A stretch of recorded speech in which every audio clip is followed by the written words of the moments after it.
Your kids could get free or low-cost health coverage from Medicaid or CHIP. Even if you've applied before, they may be eligible now. Kids up to age 19 are covered for checkups, vaccines, dentist visits, hospital care, and more. And if they already have Medicaid or CHIP, remember to renew every year. Visit insurekidsnow.gov or call 877-KIDS-NOW. Paid for by the U.S. Department of Health and Human Services. Your kids could get free or low-cost health coverage from Medicaid or CHIP. Even if you've applied before, they may be eligible now. Kids up to age 19 are covered for checkups, vaccines, dentist visits, hospital care, and more.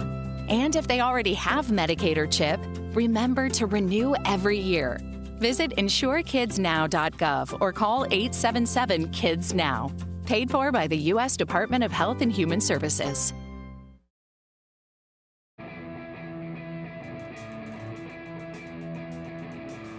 And welcome to the show. This is The Truth About Chicago Sports with your host, Marcus Mack, in Studio 14, 1410 AM WRM in Elgin, Illinois. Let's go.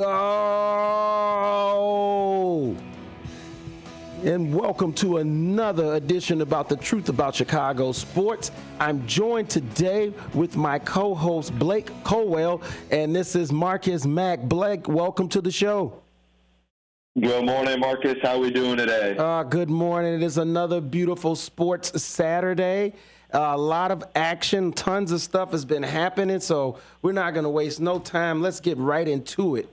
MLB has had a lot of fireworks kicking off already in this October, and last night we were left with another on the nail biter with a 2-0 victory by the Dodgers over the Padres, as the Dodgers advance now to face the Mets as two classic franchises square off to see who's going to represent the National League in the World Series. Give me your thoughts on that Padres series overall.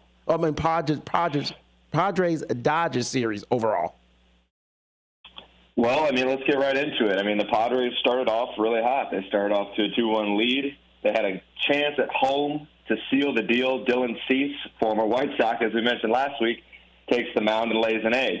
Now, it's tough to blame the Padres offense, or it's tough to blame the Padres pitching to end the series because their offense went on a 24-inning scoreless streak to end it. Now, credit to the Dodgers pitching. Yamamoto last night went 5 scoreless innings, but it's kind of the same old story for the Padres. Getting over that hump, beating the big brother, taking down the Dodgers. They had a perfect opportunity to do it in this series, and to be quite honest, they just blew it. What were your thoughts on it, Marcus? Yeah, I agree. I was really hoping that Yu Darvish could come in and nail it down. He's had playoff experience. Yamamoto has obviously had his struggles, but yet he was able to come in and really just lock them down and be the Dodgers ace that they're really lacking right now in the starting lineup, which is surprising because the Dodgers have been known for the years for having a really solid starting rotation. But that bullpen, the bullpen for the Dodgers has been just absolutely impressive. That back end rotation has been able to really shore up things for them. And even though they haven't had that dominant starting pitching this year, you saw that they were able to get the key hits they needed. Mookie Betts has been a phenomenal superstar out there. Other key guys have come through, Max Muncy, Freddie Freeman. These guys have played their part and lived up to their name. And then, of course, obviously, they've got the big bat in Ohtani. And we just saw maybe a team that is just a little bit more seasoned, a little bit more poised, like you say, big brother, still able to lay the hammer down on the Padres team that seemed poised to finally be able to push through. And it's crazy because I know that a lot of talking heads really had the money line on the Padres to come up with the upset. And even when we were talking, when we had Nick No Gimmick on here last week, and he was even predicting the Padres, and I was saying that I still just felt like the Dodgers were that powerhouse, and we were going to find out, and that's what happened. That's exactly what did. We found out that the Dodgers are still that powerhouse, and now they're going to take on the Mets team that squeaked in and we have a beautiful NLCS getting ready to square off, where you got the somewhat underdog Mets team. Because let's be honest, the Mets payroll is not underdog. Let's be honest about that. Maybe the expectations weren't that high this year, but the payroll is a championship aspiring payroll. And so now we get a really unique matchup where we get Dodgers Mets, and I'm leaning Dodgers, but I'm not going to be surprised because the Mets they found that lightning in the bottle. Weird stat for you, Blake, and it's been floating around the Chicago Sportsland area. Any team since like 1980 that beats the Brewers in the playoffs has gone on to the World Series. This is some weird stat, and I looked into it. I'm like, it's real. So, the Mets got history playing on their side, and they're hot. Yeah, I mean, like you mentioned, it's tough to bet against a team that just has everything rolling at the right time. I've mentioned it before. With the MLB playoffs, it's not a matter of who's the best team all the time. It's the matter of who's the healthiest and who's playing their best for 30 straight days. And the Mets are that team right now. I mean, like you mentioned, underdog Mets, the $315 million underdog Mets. But, they have all the right pieces right now, and all their stars are playing at the top of their game. Francisco Lindor, Pete Alonso. They have good supplementary pieces. I mean, even Brandon Nimmo, it's tough to call him a supplementary piece because he's a good player as well. But can they do what the Padres couldn't do? Can their all-stars play like all-stars?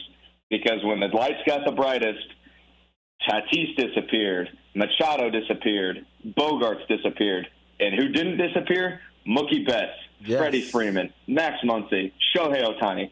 So, and especially in this series, Rob Manfred, the commissioner of Major League Baseball, he's foaming at the mouth right now because he has two marquee franchises, two of the biggest cities in America going head-to-head, and he's still got the Yankees on the other side, too. I think he's rooting for a Subway Series at this point. But you got to look at it that way. I mean, a lot of money, a lot of stars, the lights are the brightest.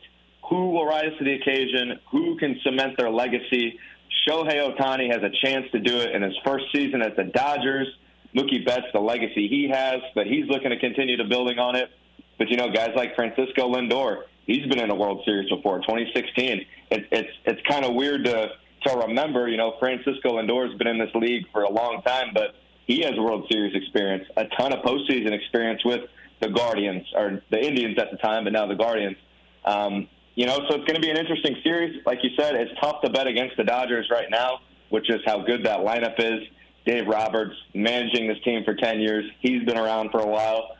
But, you're taking a team with a lot of talent versus a team that's playing the best baseball, I would say, in the MLB right now.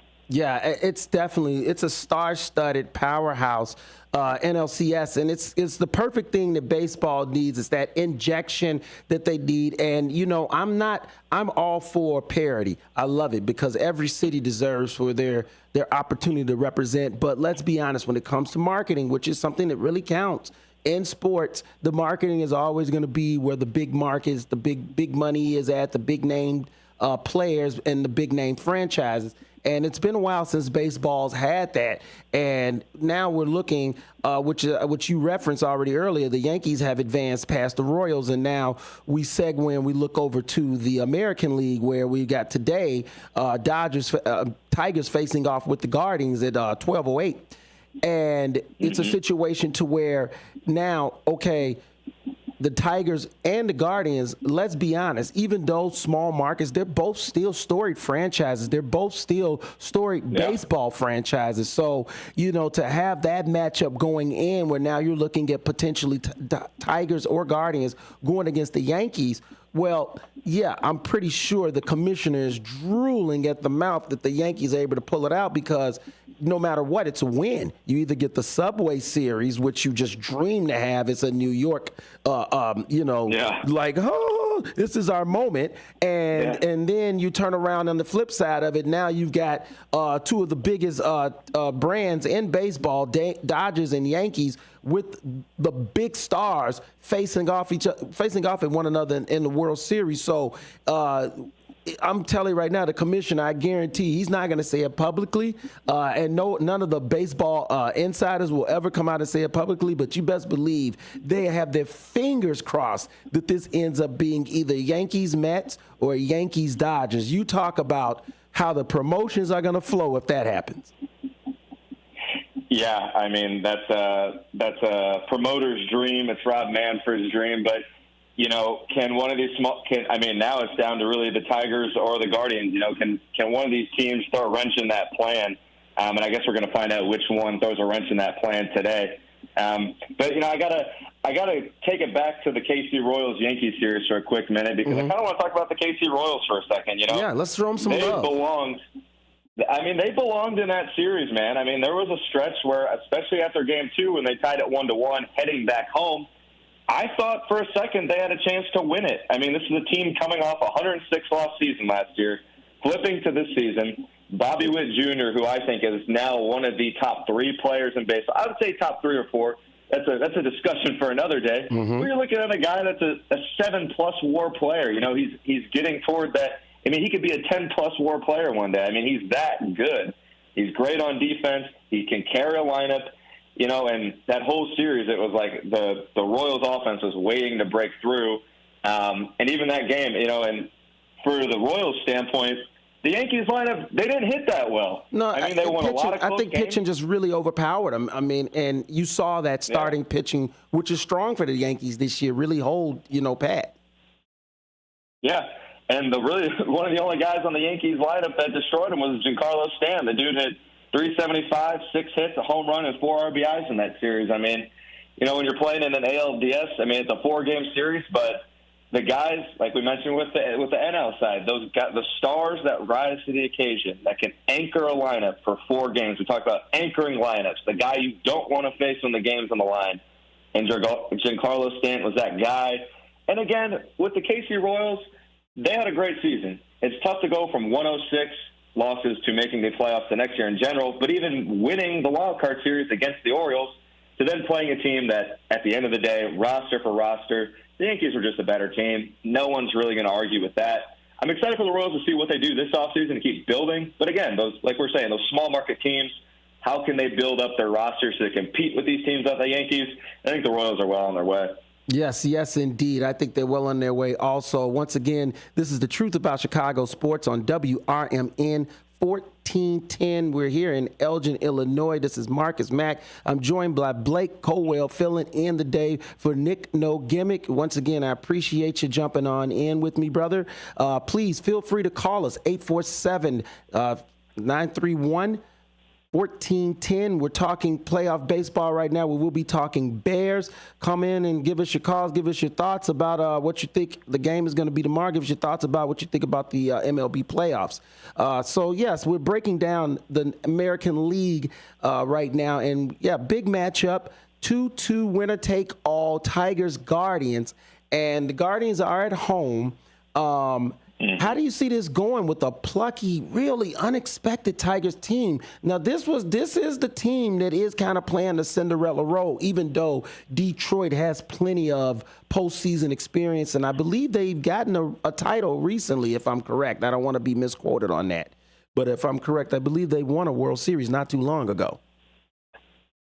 I have my laptop pulled up right here, but this is not the Detroit Tigers of old. I remember growing up and watching Justin Verlander, watching Miguel Cabrera, watching Victor Martinez, those type of guys, those superstar level guys in this Tigers lineup. And now this is a team led by pitching. It's led by Tariq Skubal, who is their ace, and he's going today. And if I'm the Guardians, I'm horrified of this, because this guy is a bona fide ace in the MLB. So far this postseason, 13 innings pitched, no earned runs, a .62 whip. The guy's on fire. He's going in a winner-take-all game.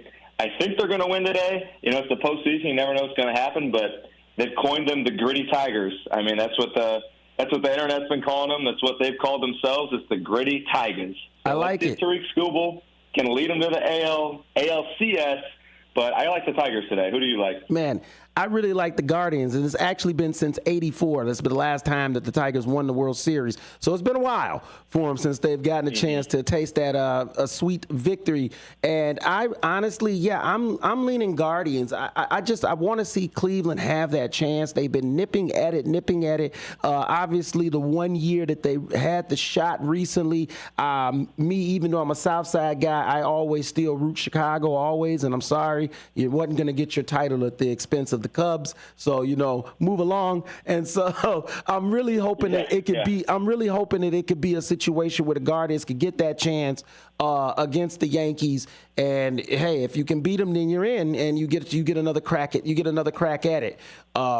But I wouldn't feel bad. I'm not going to feel bad at the time because, like I say, such an unexpected run. You love to see a team kind of come out of nowhere, and the payroll is small. These guys are just they're playing for the love. The talent is young. Like you said, this isn't the Detroit Tigers of old, and so now you see a situation where can this team find a way with the little experience that they do have?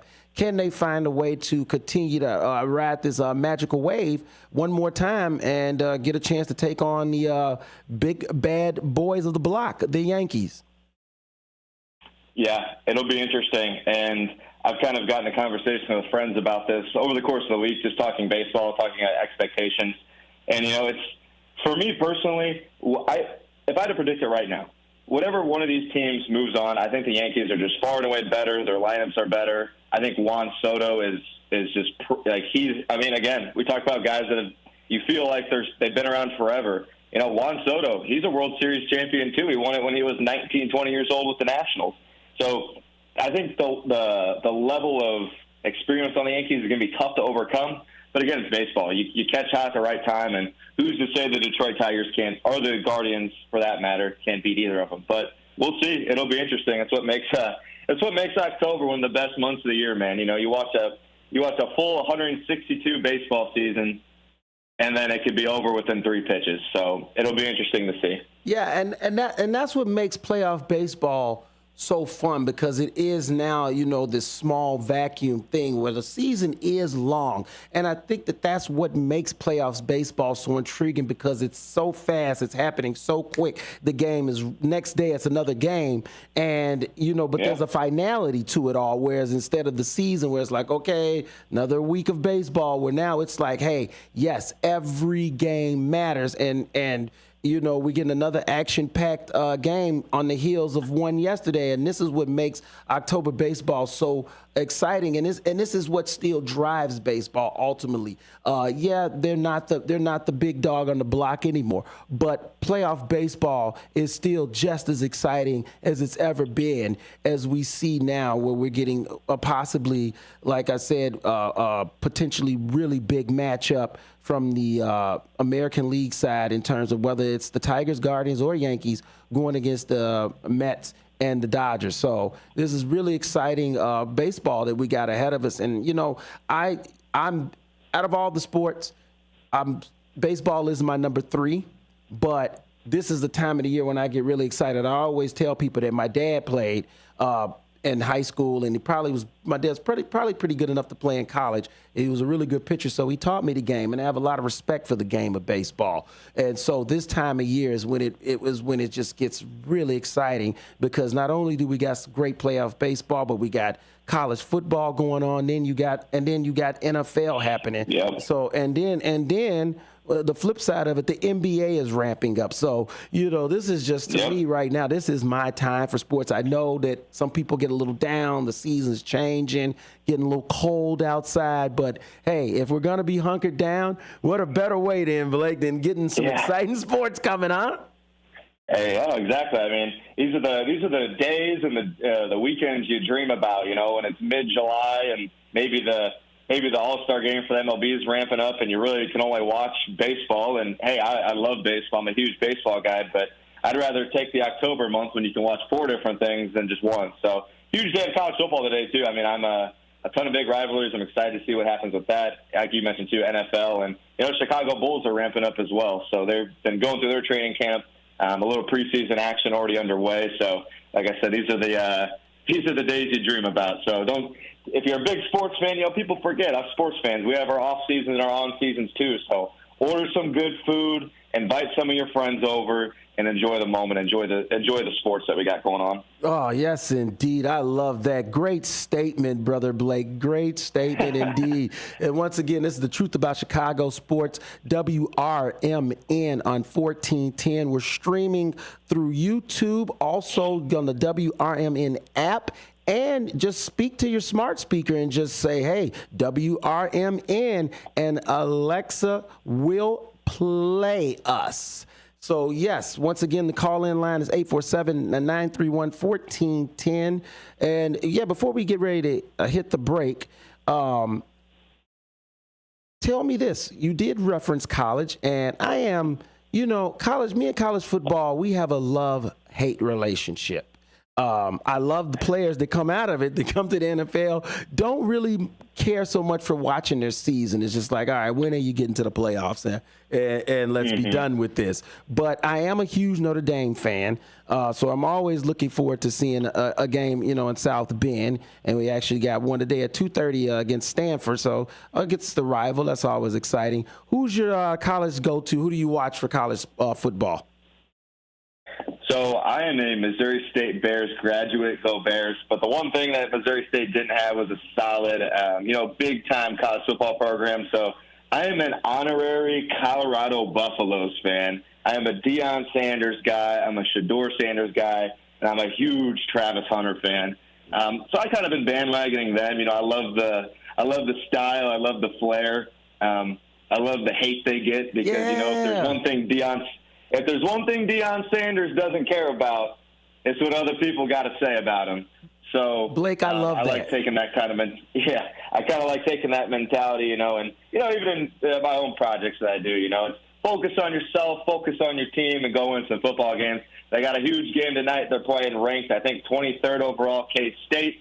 They have a real opportunity to hop in that top 25 and start making a push for the playoffs. So huge day of college football, and roll Buffs tonight. Yeah, I'll definitely be watching that game. And you know what? I love that because there's so many people that are so polarized by Deion and so quick to want to criticize and jump on the negativity bandwagon. And I just see a guy that has just continued to show a lot of love for his players, love for his family, love for his sons, willing to sit there and coach. Coaching is not an easy thing to take on, the responsibilities, the pressures, the expectations, and to put yourself out there knowing that you're a big name. And he says, yeah, hey, I'm that guy, and you know what, bring it. And yet we see that he's brought an exciting style to college football. I watch the games. Travis Hunter is a certified star. Shedeur Sanders is definitely NFL material. And so, it's a guy that I definitely enjoy watching on the side when I'm not watching Notre Dame games for sure. So I'll be tuning in as well to that myself, brother. That's a great pick, Blake. Great pick. Yeah, no, it's college football is one of those things that it is tough to plug into for a full season because, there's however many huge D1 schools in America. It's tough to just tune in and try and watch a few teams, but whenever you can kind of rally around one team and root for them, it makes it a lot of fun. And especially this year in college football, you have this guy out of Boise State too. I don't know if you've been following him. I'm going to mispronounce his name, but I'm going to try and do my best. Ashton Jeanty. This kid is incredible. Killing it. Incredible. I mean, he's on pace for beating like Barry Sanders' all-time college football single-season records. This kid touches the football and breaks off 75-yard runs.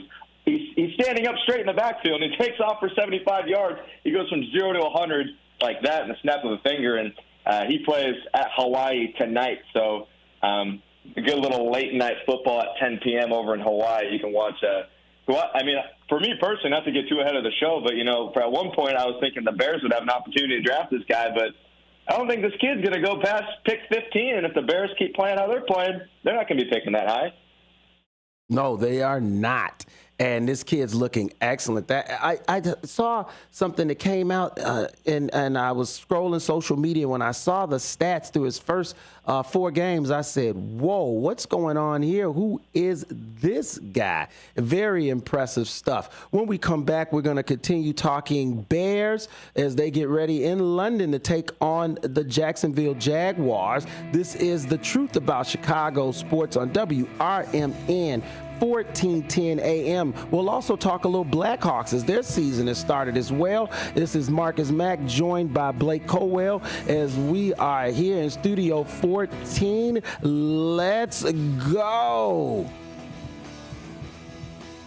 Summer Lake House offers the ultimate waterfront family dining experience, complete with rustic summer-inspired decor and a menu that highlights simple, handcrafted dishes prepared with locally sourced ingredients.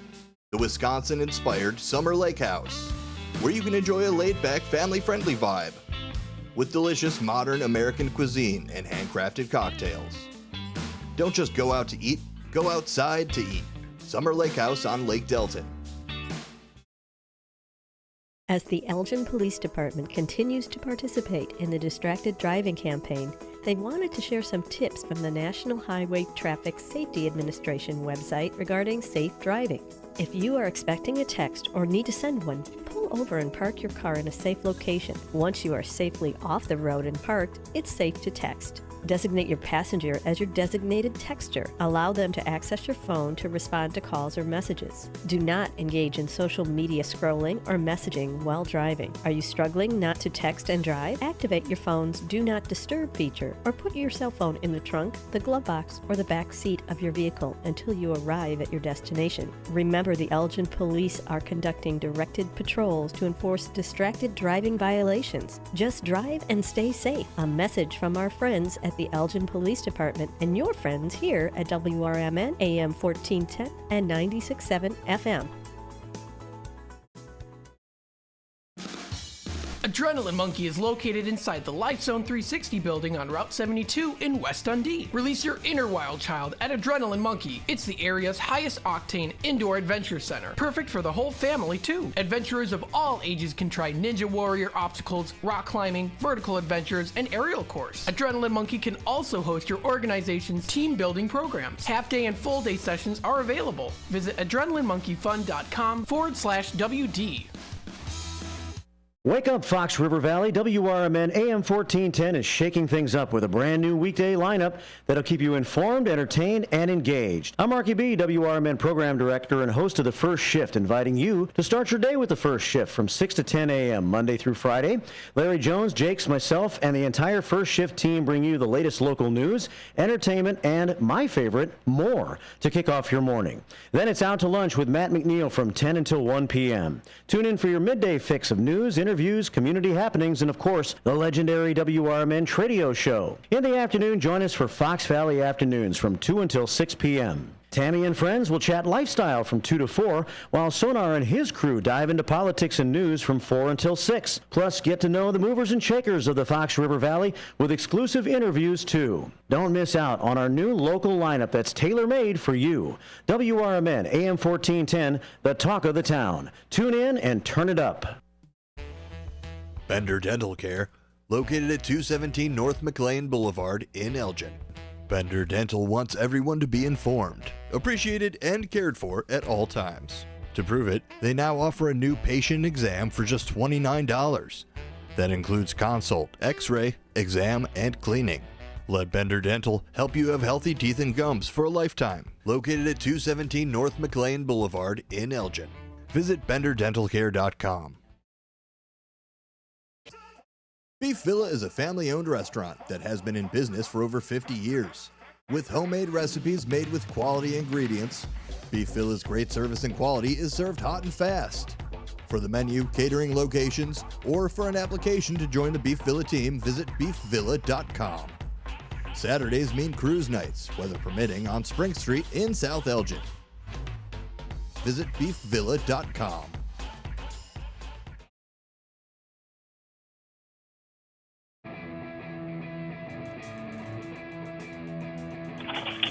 And welcome back to the show.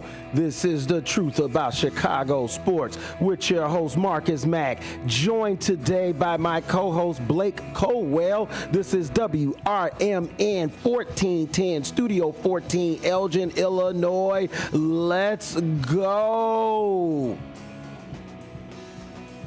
And Blake, we left off where we were talking, we said we're going to talk a little Blackhawks as the season has started. We're joined in now by the call-in line, Sophia Blackburn. Sophia, welcome once again to the show. Hello. Yes, indeed. You're here with Marcus Mack and Blake Colwell. We're sitting here and we're looking now. We got the start of a young Blackhawks season, which is 2 games in, both resulting in losses. Not a shocker, as we know this team is still up and coming. Are you shocked that Connor Bedard has not scored a goal yet? Blake? Oh, sorry. I thought we were talking to Sophie. My apologies.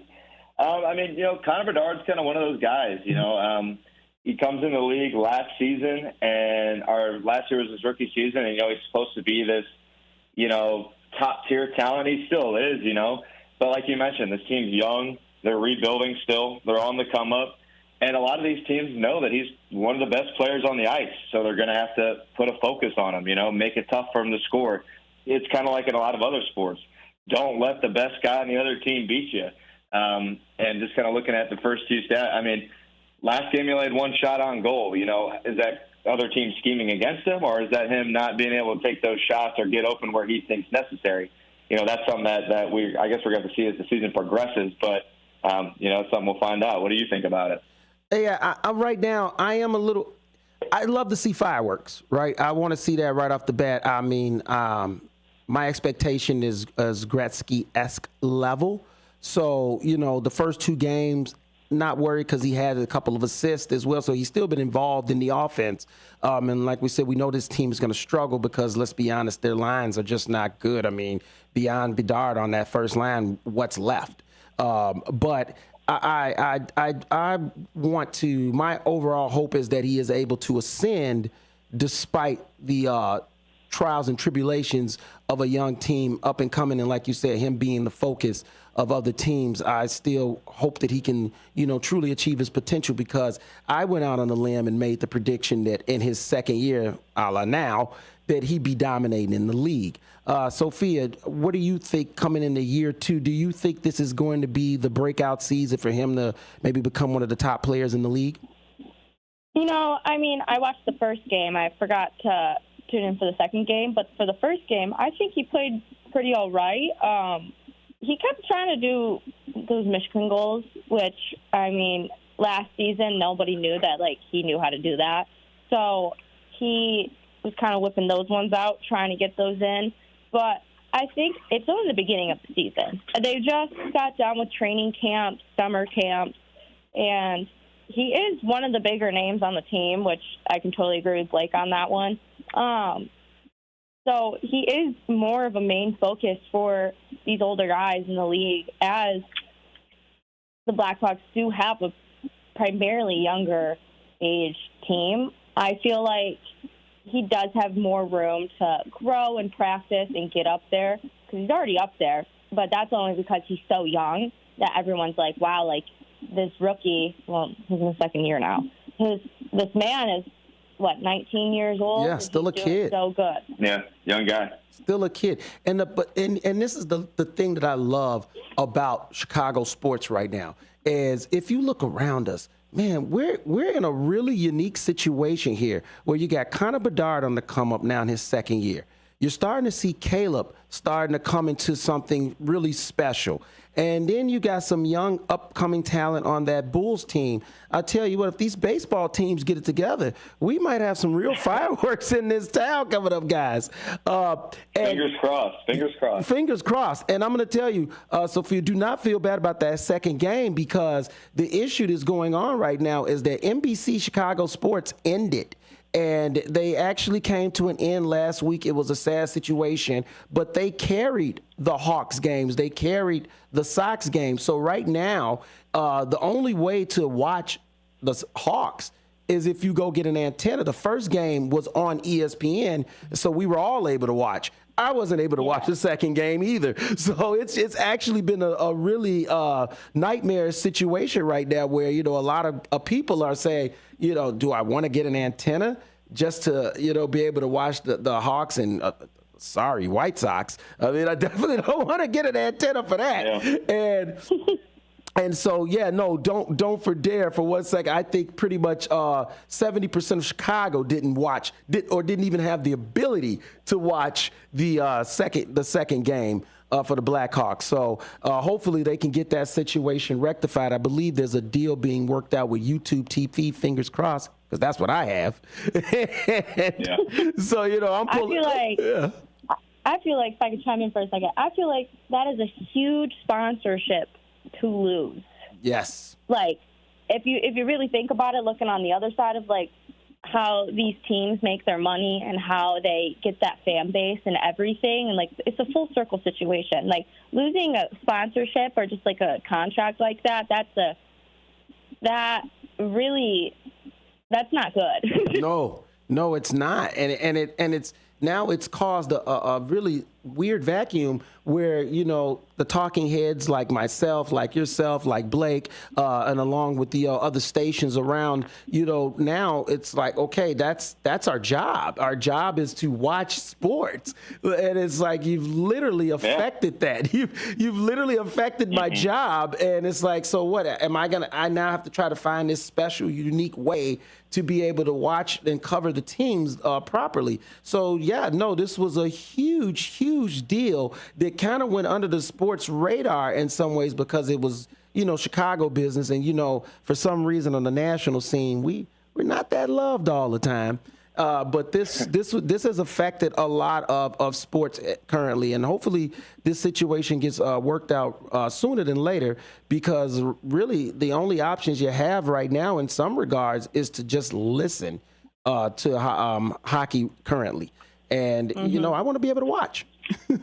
Yeah, or else you have to go to some length where you just got to find websites, but no one wants to do that. No one. So, I mean, hey, we're hoping that this gets rectified soon. Next game, actually, from the Hawks is going to be on the 12th coming up. That's actually today. We actually got a game today at 9 o'clock. It's going to be 9 p.m. They're going to be playing. I'll definitely hope to see if I can find it. Maybe I'll break down and get an antenna. They claim that the new TVs have an antenna built into them, and you should be able to find, I believe it's channel 62.6. is where people are able to look it up. But if nothing else, I guess I'll be like the rest of the town, just listening to the game and hoping that they can come across with a win. Sophia, I'm really glad that you could join us this morning. I appreciate your time. I know next week you won't be able to come in because you'll be having a bunch of fun that we're not invited to. Thanks a lot. I don't know if you guys want to go bridal dress shopping. Well, that happens sometimes. Who's getting married? My sister. Oh, my goodness. Blessings. Older or younger? She's older. So okay. We're going down that line. Yes, the big sis is getting married. That's beautiful. You know what? It's going to be a beautiful time. I know I always love a good wedding. Of course, you know me. I'm the type that's got the phone kind of hidden on the side watching a game or two. Hopefully you won't get caught doing that. I'm pretty sure you're standing up in it. Yes, I am. Well, thank you once again, Sophia. We enjoy you joining us. Thank you for your time, and we look forward to where you can come back the following week, and we'll be talking more Bears. We'll be talking more Blackhawks with you. Have a great weekend. Perfect. Thank y'all. All right. Bye. Thanks, Sophie. Take it easy. Yep. And once again, that's Sophia Blackburn joining us on the call-in line. Great young girl, really coming up in this game, Blake. And that's the one thing I love about WRME, and I love about this station at 1410. It gives people the opportunity to come out here, talk sports, and get a chance to, kind of break into the ice, break into the game. Because, the media world is not easy. Broadcasting world is not easy. And so it's always good when you can give young talent a chance to come on and, have their opportunity to build and grow. Yeah, no, and while I'm on the page, thanks for inviting me on to co-host in a little spot start today. I always appreciate the opportunity as well, and like you mentioned, this this game's a grind. It's not easy, but as long as you keep putting your head down and working hard, you never know what can happen. So I appreciate the time and hopping on today. And excited to keep talking some sports. Talk some Bears, man. Yes, sir. Yes, sir. I'm sitting here right now in the studio. I got the Peyton jersey on. I got the Bears hoodie sweatshirt going. I'm pumped. I'm ready for action as we got Bears in London. This is considered a home game. It's going to be 8:30 a.m. tomorrow against the Jaguars. The Bears are coming off 2-game win streak when they defeated the Panthers last week, 36-10. The Bears offense exploded. Caleb Williams was able to connect with DJ Moore for 2 touchdowns, a touchdown run by DeAndre Swift, another touchdown run by Roschon Johnson, and the Bears offense was clicking on all cylinders. The defense was able to come in and make big plays. We had a tackle for a fumble, I believe, and I don't know if there was an interception last week because I was excited and jumping around so much. I got to actually check and see if the defense ball hawked one away, but I believe they did as well, and it was just such a great time. All phases of the game came together, and it was what everybody in this town has been wanting for some time. We've all been hoping that they could really get that spark going and not just be carried by special team and defense, but we could see that, that maturation and growth from the run game to the passing game, and then it produced in points and not just field goals. And that's what we had. We had a big celebration at Soldier Field last week. Blake, what was your thoughts on that win against the Panthers? It was probably the first Bears game in a very long time where you could watch it from start to finish and not want to pull your hair out. You won't yell at the TV, and you won't, get frustrated. I mean, this was a complete Bears domination in all 3 facets of the game, from offense to special teams to defense.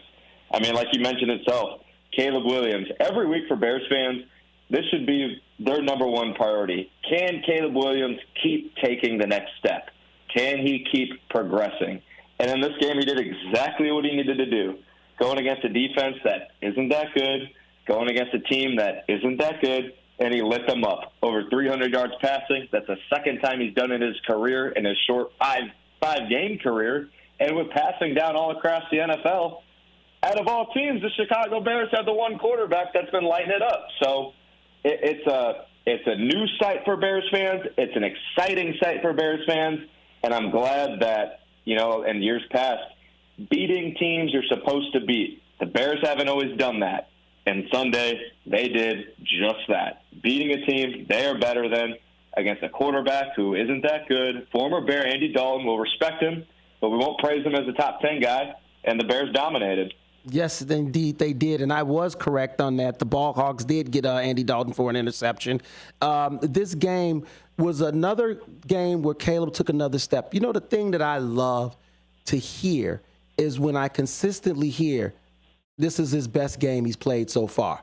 I heard that the week before, and then turns around now, we're saying it again for this week. This is the best game he's played so far. And you're seeing the maturation. You saw him. He played the check down game last week to be able to secure the victory. And then you saw this week him able to come out and really stretch his legs against a team where he knew he would have the advantage on.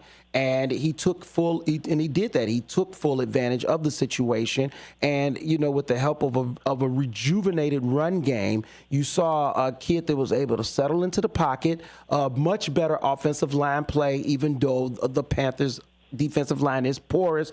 There's still an NFL team, and you still have to block. And that's what the Bears' offensive line did, which has been a concern since day one. I think this was the first time the line really kind of got a chance to flex their muscles and show what they could do.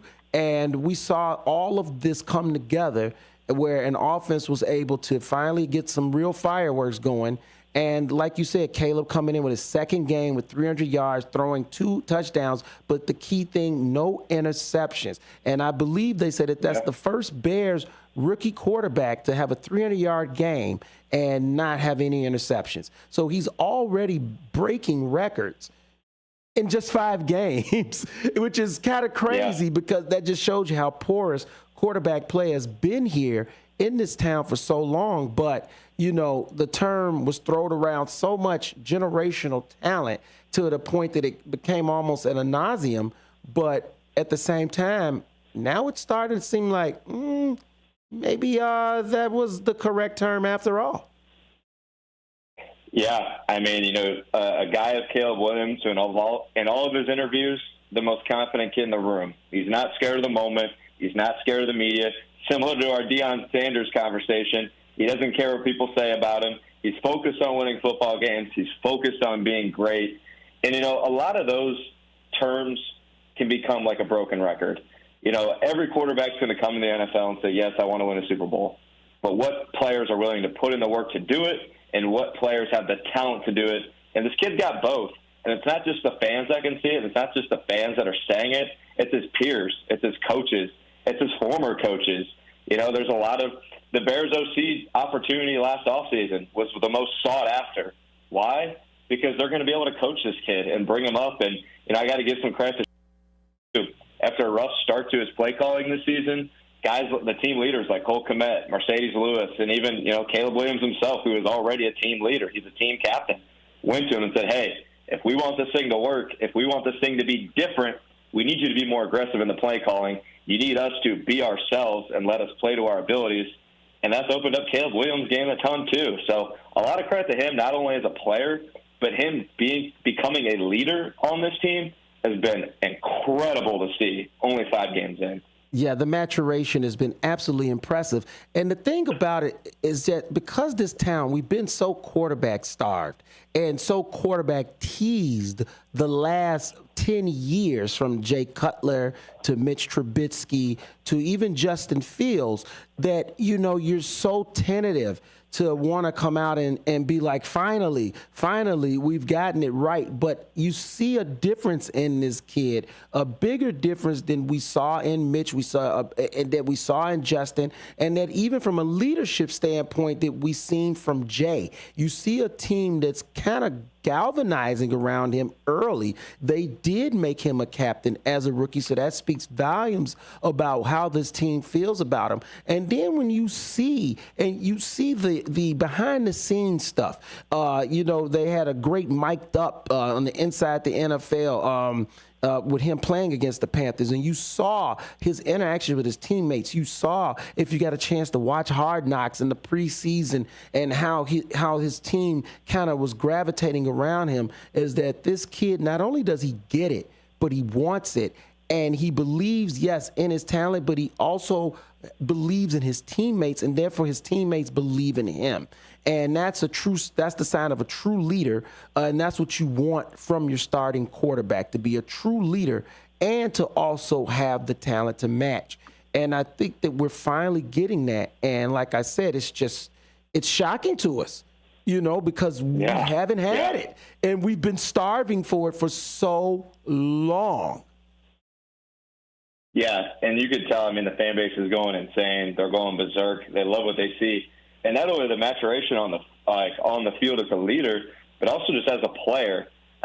If you watch the touchdown pass he had before half to DJ Moore, they showed a really cool, Madden-style angle, where it's showing the play from behind the line of scrimmage, like what Caleb would have seen. He's dropping back to pass, and he's looking off defenders with his eyes. He looks right. He gets the safety to bite and go to the right side of the field, and he looks back left and immediately delivers a strike to DJ Moore. Those are things that for rookie quarterbacks can take up to Thanksgiving, can take up to 2 or 3 years in their career to really hone in on. And this kid's doing it in his 5th game. And I was listening to a podcast with Kyle Brandt from NFL Network.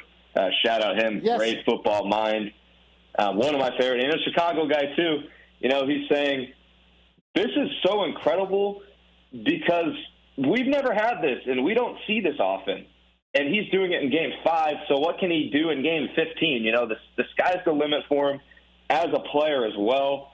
It was good to see DJ Moore get involved in this offense as well. I know for the first couple games, a lot of people were playing the body language card against him, saying that he was looking mopey, that he was looking, discouraged by Caleb. And then he comes out and drops 100 yards and 2 touchdowns. So all is well in Bears land, at least for now. Our highest paid wide receiver, and really our highest paid contract in Bears history, playing like he's earned the money, which he deservedly has. He's happy. So not much to complain about in Bears land yet.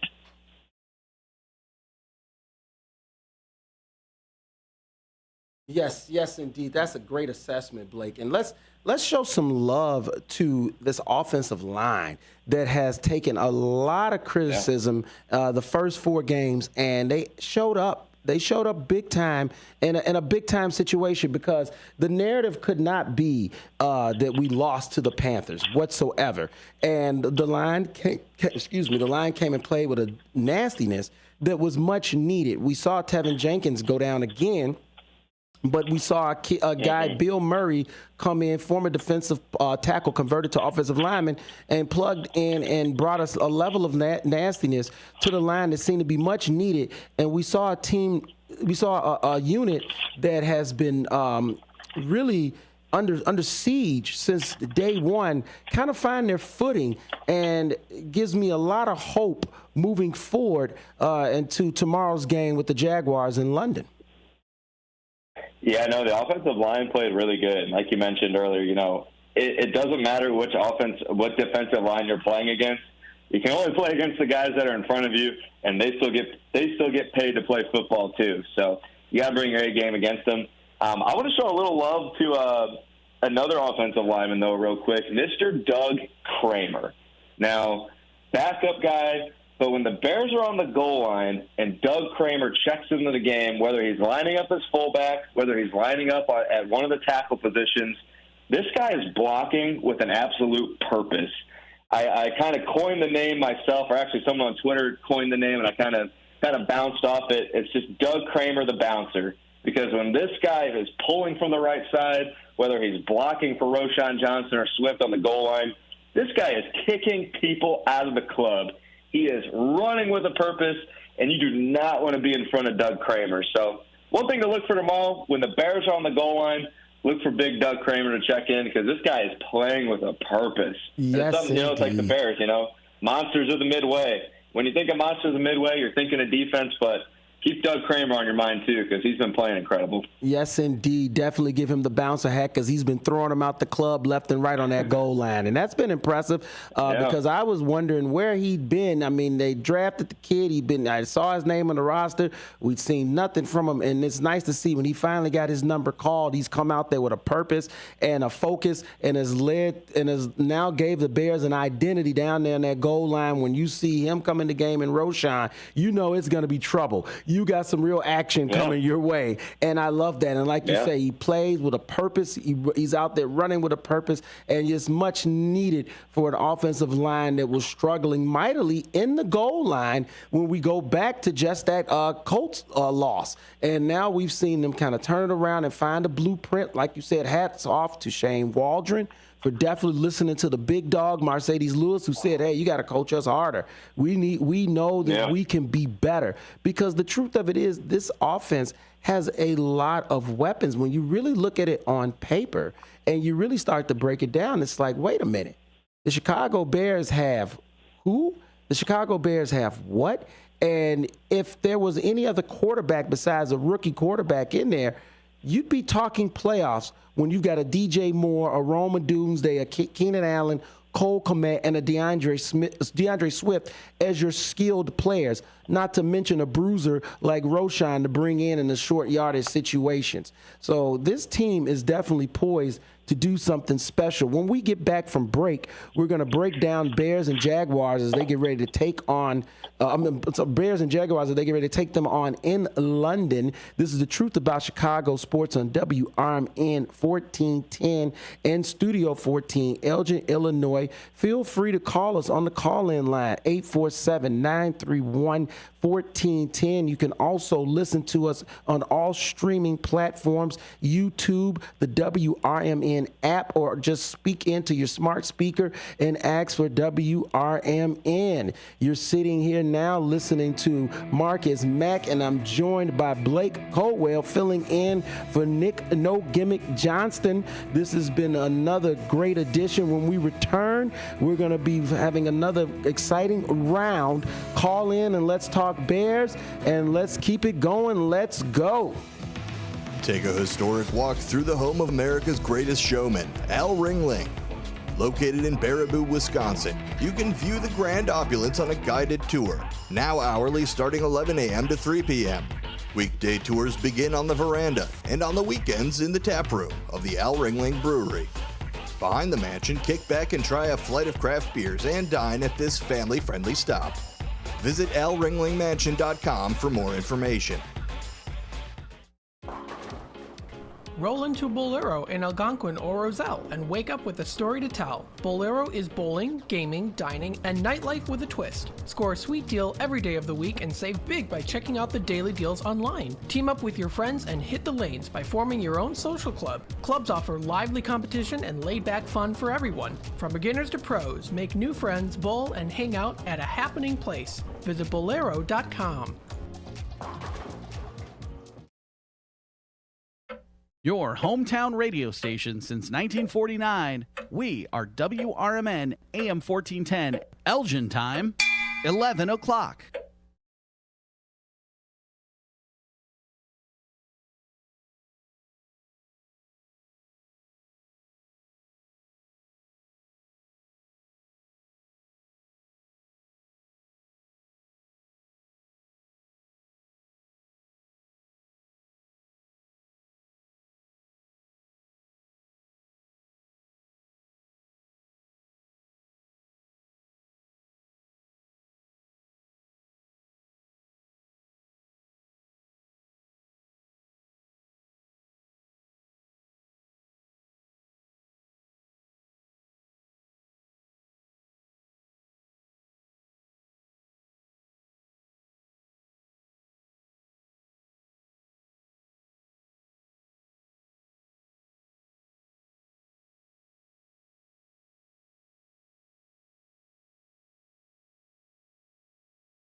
Over time, you want to work less of it, so you need your crop protection to work more of it. When you add Taparan or Last Chance Pro adjuvants from CHS, they will.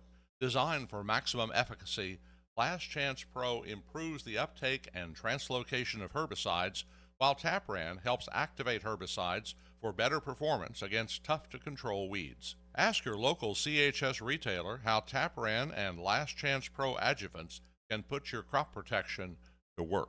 Over time, you want to work less of it, so you need your crop protection to work more of it. When you add Taparan or Last Chance Pro adjuvants from CHS, they will. Designed for maximum efficacy, Last Chance Pro improves the uptake and translocation of herbicides, while Taparan helps activate herbicides for better performance against tough-to-control weeds. Ask your local CHS retailer how Taparan and Last Chance Pro adjuvants can put your crop protection to work. And welcome back to the show. This is The Truth About Chicago Sports with your host, Marcus Mack, and Studio 14, WRMN 1410, Elgin, Illinois. Let's go. We left off talking about Bears and Jaguars. We are now joined in studio with the great and honorable Robert Little, BSO and Headline King. Robert, welcome to the show with me and Break today. Hey, I appreciate you guys having me on as always. Always, Robert, always. We left off talking about Caleb Williams, and I'm going to get it kicked off by, first off, I have to tell you, amazing work you've done. Just for all of our listeners out there, Robert Little is an incredible sports reporter and journalist, and I have to commend you on the reporting that you did with Angel Reese, Caitlin Clark, and the whole WNBA, and continuing on with their with the championship title run series that's happening right now. But you did tremendous reporting, tremendous coverage. I can't tell you enough how much it was so refreshing to see somebody that actually had common sense that covered such a unique subject. Thank you so much. I appreciate that. You know, it was a bit of a tough year because clearly I don't think people were ready for the influx of attention, new fans, new media. A lot of the people really wasn't equipped like yourself to kind of handle, you know, this type of stories that were going on with the WNBA. But, you know, I just have to hope that starting next year, you know, with a year under their belt of what this type of attention looks like, that we have a little more focus on basketball, and a little less focus on, you know, toxicity and things on social media, and people like Angel Reese and Caitlin Clark can just work on their game and not have to worry about kind of all of this extracurricular stuff. Yes, indeed. Yes, indeed. And like I said, thank you once again. I thought that was incredible reporting. Where we left off with Caleb Williams, and we're talking about, and then we'll transition and talk about the maturation and development of the quarterback position overall. But tell me, what have you thought so far of Caleb Williams in his first 5 games? It's exactly what we kind of talked about before. You know, when you start as a rookie, I don't care who you are, there's going to be some growing pains. You're brand new to the NFL. The coaches have to figure out what you do well. The defenses are trying to adjust to you. Your wide receivers are trying to know what type of ball you throw. I thought he handled, you know, a little bit of that adversity early on pretty well. But these days, if you're talented and you have the right mindset, you know, it's going to shine through. And I think you're seeing that with Caleb Williams. He has all the talent in the world. You know, he just needs the game to slow down a little bit for him. I thought the Bears did a very important thing. I think they looked at that second loss where they didn't run the ball at all, and I think Caleb threw the ball like 54 times or something like that.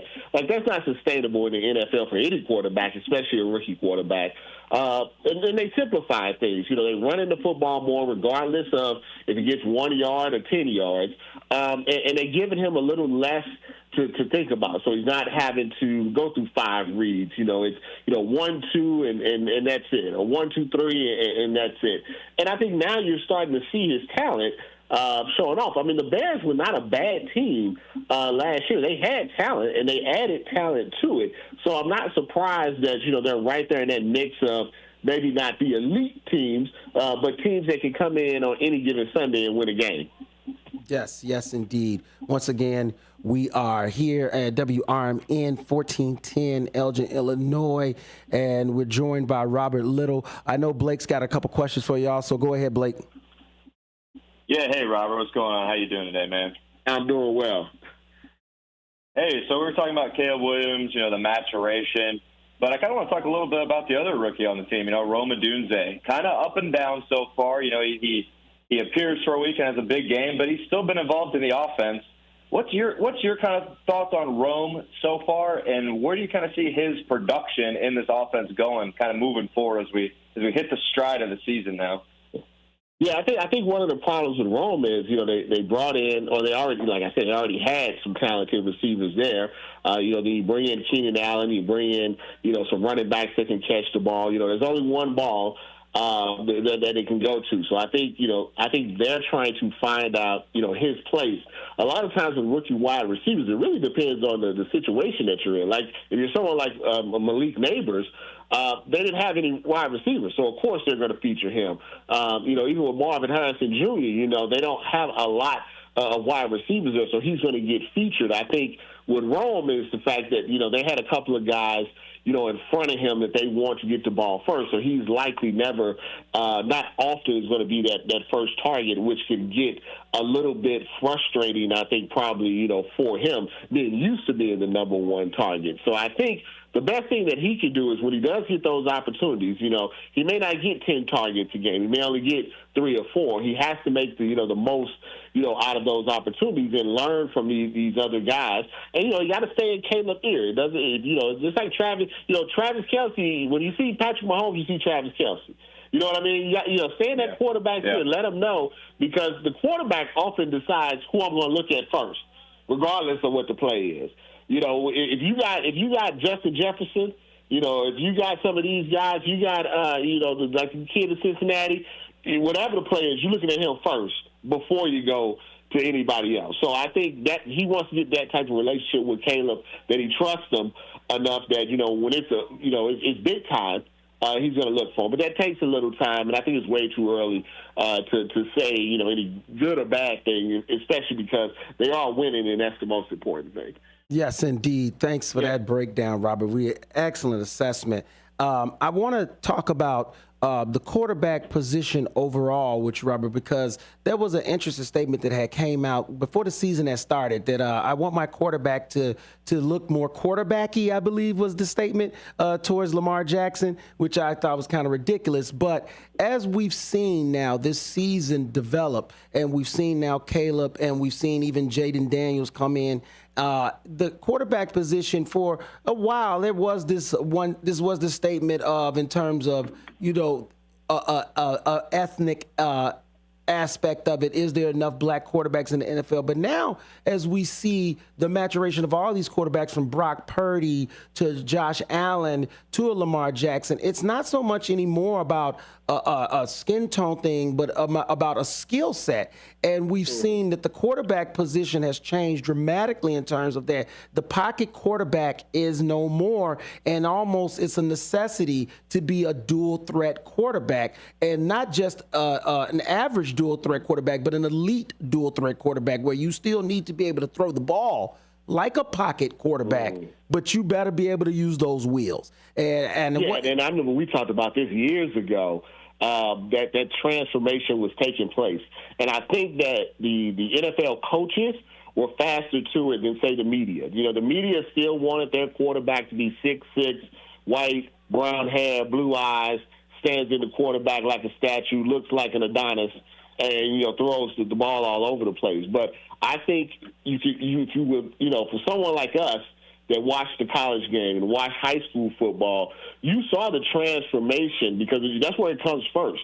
And, when I saw Eli and Peyton Manning's nephew run 60 yards, I said, oh, no, we're in a new time. We're in a new time. You know? We're in a new time. This is, when I saw Arch run 60 yards in high school, I saw Arch run 60 yards in college, I said, oh, we're in a different time now. And it's funny because now that the mobile quarterback or the quarterback that can move around a little bit is in, now all of a sudden, you know, some of the racial things have calmed down a bit, but it's still out there because you'll see Brock Purdy or you will see Josh Allen or you will see Baker Mayfield run around, and nobody really questions their passing ability, but you're still going to get that with a Jayden Daniels, with a Caleb Williams, with a Lamar Jackson.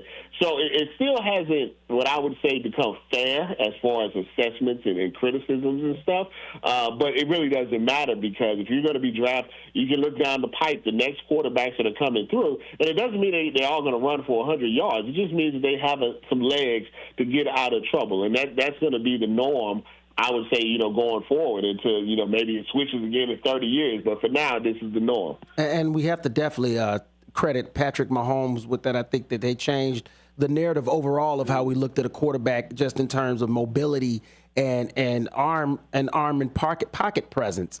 And where you see a kid like Trevor Lawrence now, where the Bears are getting ready to play in Jacksonville, where he's more of the old traditional pocket passer, and you see his struggles as his team is 1-4, and where he was one time touted as that guy. He was supposed to be the next John Elway, next Dan Marino, and it just hasn't come together. And you wonder if it's coaching. He's had two different coaches, or is it maybe that the NFL game has just changed so drastically that you have to have a skill set like a Josh Allen or a Justin Fields or Lamar Jackson to be able to make it. Even a Dak Prescott, to some degree, he can use his legs and his arm.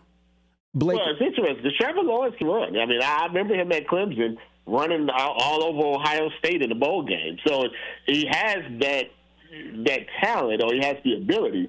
But like you said, I think with quarterbacking, as we've always, no matter if you can run a 4.4, you can throw the ball 90 yards, most of it is mental. You know, a lot of it is your mentality. You know, I think it's, you know, a reason someone like Tom Brady, who wasn't the most physically imposing guy of all time, it's what was up in his head. So you can have all the physical gifts in the world. And that's why I always say when people say things about Lamar Jackson, I mean, you just can't be athletic. Michael Vick was athletic, but he would tell you that he didn't work on the mental part. And that's why he won't be in the Hall of Fame along with the dogs and stuff like that.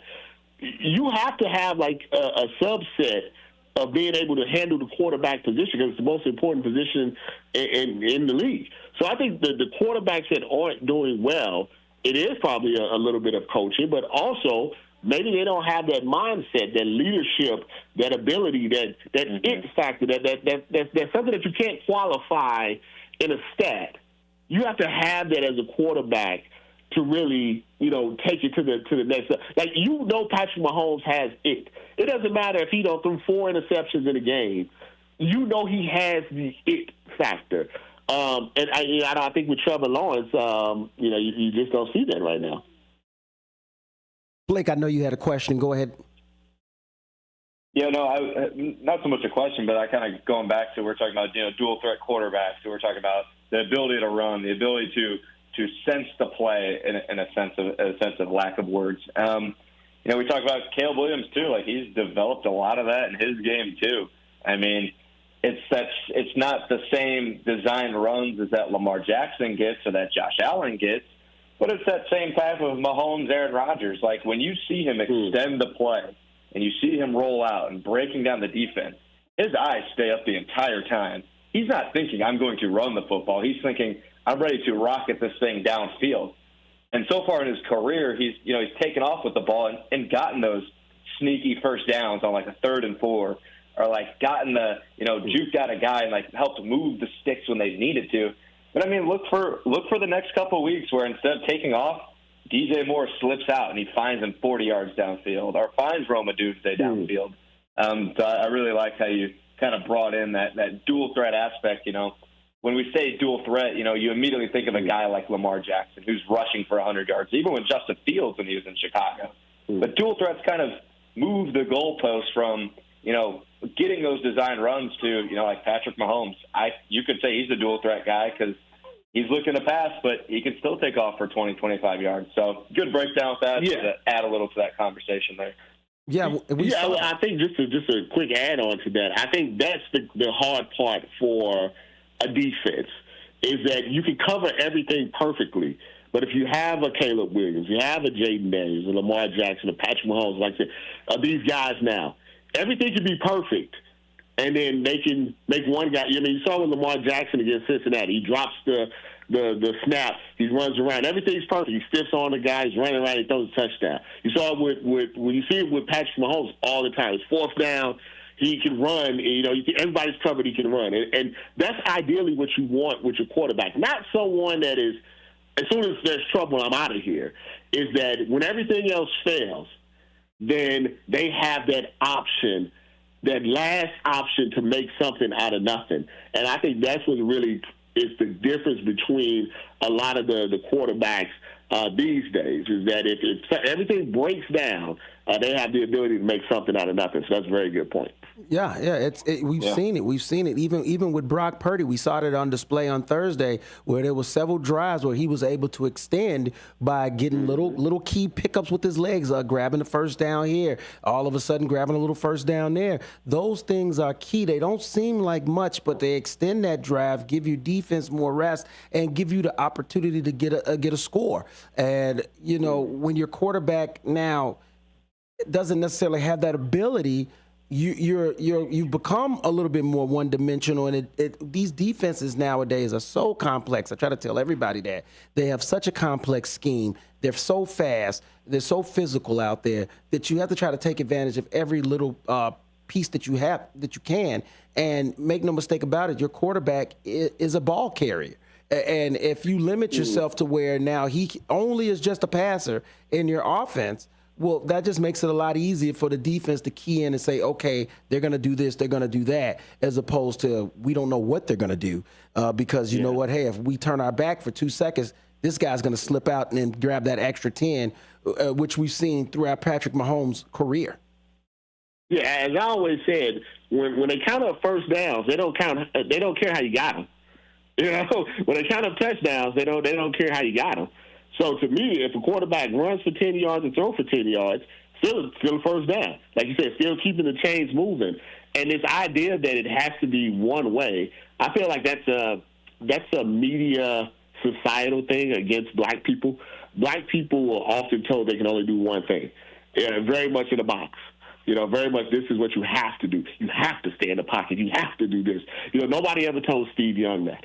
Nobody ever told John Elway that. But you have to do this. You can only do this. You can only be looked at it as a quarterback. And that doesn't matter. The matter is, what's the final score? How many points did you have? Did you have more points than them? And how many yards you got? If you got 300 yards passing and 200 yards, and another person got 200 yards passing, 100 yards running, guess what? Still 300 yards. The math is still the same.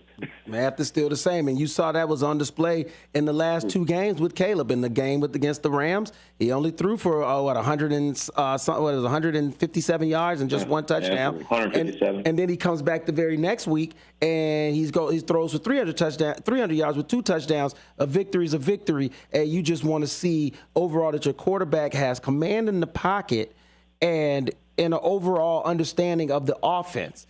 And the other flip side of it, the organization's belief in that quarterback. And that is something I think that we're seeing throughout the NFL. As I saw this parody where it was about quarterbacks getting a second chance out there, and and you've seen a lot of that where these quarterbacks were wrote off, like Sam Darnold, Baker Mayfield, told that they were done in the NFL, Geno Smith, and we've seen them get with proper coaching and be able to unlock their true skill set, and the potential is still showing. So I look at these quarterbacks and, there's so much this pressure that's put on them. And like you said, from a societal standpoint and also from an organizational standpoint. And when you can get the right mixture, I don't think to me, doesn't matter who you are. If the skill set is there, I don't care where you come from, as long as you can get it done and you show me that you're competent out there. And I think that we're seeing that a lot more now with the younger quarterbacks that are coming into the league. They're coming in a lot more prepared for it from the mental aspect as well as the physical. And you're starting to see where coaches are as not trying to change a quarterback anymore, but conforming to their skill set. Well, you got to remember, a lot of these coaches that are new. They're younger. So that means they came up in the high school and the college era of, the read option, 5 wide, quick looks, running quarterbacks, a lot of read option, a lot of design runs. So you take these young guys, and, young guys normally have a little bit more of a brighter idea. This is not like Vince Lombardi. You got seal here and seal here. They are a little more innovative, and they bring that to the NFL. And then what you have is you have these coaches, some of the older coaches. They get these coordinators, and you can see it. I think a great example of that is someone like Matt LaFleur, right? Had Aaron Rodgers, forced Aaron Rodgers to do things a different way, and it was successful. Aaron Rodgers got mad. So no problem. I bring in Jordan Love. I turn Jordan Love into a good quarterback. Oh, Jordan Love gets hurt. I take Malik Willis, who looked like he couldn't play Anywhere. in any league when he was with the Titans. Yeah. I mean, he really looked like he could not play professional football when he was with Mike Vrabel and the Titans. He comes over to Green Bay, and now you're thinking, hey, man, Malik may be able to start for a few of these teams. And that's when we go back to the coaching. I think coaching and confidence and knowing your players, knowing their skill set, knowing what they're good at, knowing what they're not good at, comes into play. And I think you can tell the teams that are really good are the ones that have, really good coaches. Yes, indeed. Once again, this is Robert Little joining us on Truth About Chicago Sports, WRMN 1410 AM in Studio 14 here on the call-in line. We always appreciate you joining us, Robert. It's such a joy whenever you're able to come in, and I know you got a busy schedule. You're out there on the grind constantly, so whenever you could take a little moment, that's great. What are you doing for tomorrow for the game? It's so early. You're West Coast. Blake, he's West Coast, so I don't know. I don't know what we're gonna do for him. Yeah, well, first off, today's a big day because it's Ohio State and Oregon. Oh, yeah. So, I'm a Buckeye, so I'm locked in. Tomorrow, I'm on the West Coast, and I don't know, I think I told you guys, me and my wife thankfully, just had a very happy and healthy baby girl just born 3 weeks ago. Congratulations. So, Congratulations. Thank you so much. So, as far as being up, that's no problem. I'll be up already. There's no problem. I think it's 6:30 my time. Yeah, that's trust me, that's no problem. Yep. You're out of energy in my voice now at 9:30 West Coast time. Because trust me, I've been up. I've had a couple of cups of coffee already. So you'll be already locked in, ready for the game. Yeah, it's throwing me off my game big time, Blake. I'm so used to my noon thing. It's like, 8 o'clock game. What? Yeah. Oh, man. But once again, here we have the Truth About Chicago Sports. We're getting ready to head to break. Robert, we love you joining the show. Thank you so much for taking the time. We really appreciate you. Let everybody know where they can find you if they're looking for you, Robert. No problem. You find me Black Sports Online for all the latest news and updates. If you want my commentary on things that are happening in real time, go to Twitter. I'm at BSO. Then you can find all the other social media things, just by searching Black Sports Online or Robert Littal, and you can find me on there on all of the other stuff. But I definitely be on today because there's a lot of good college football, some boxing, a big boxing match going on tonight, and so I'll be on there today talking. So please hit me up. Definitely, and I know you. If you get a chance, you're definitely gonna check out that Colorado game because us, we are all locked in on everything Deion. Yeah, absolutely. They're entertaining to watch, so I'm definitely going to be checking it out. Yes, big time entertainment. Go Buffs. Yes, go Buffs. When we get back, we're going to break down Bears and Jaguars at London. This is the Truth About Chicago Sports. Remember, you can call in at 847-931-1410 WRMN in Elgin, Illinois, Studio 14. Robert, it's been a joy, man. Look forward to you joining us again, buddy. Thank you so much. Have a good one. You too. Thanks. And when we get back, me and Blake will give our predictions. And I think I know where I'm leaning. I think I know where Blake's leaning, but we'll still give our final predictions and our scores. We'll talk about a little bit of the other matchups around the NFL and some that we'll be looking forward to as well. This is the Truth About Chicago Sports here on WRMN AM. Thanks for listening to WRMN 1410. Don't forget to join us every day for our Comfort Keepers feature. Comfort Keepers is a leading provider of in-home non-medical care for seniors and other adults in need of assistance with daily activities. Again, listen daily at 7:25 a.m. for our Comfort Keepers feature. And thanks for listening.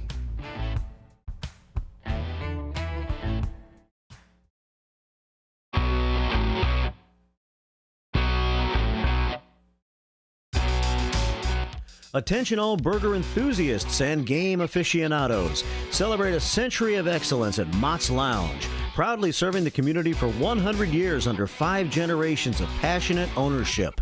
Sink your teeth into our hand-pressed fresh burgers bursting with flavor, crafted just the way you like them. And while you're here, enjoy our exclusive drink specials, perfect for toasting to our milestone anniversary.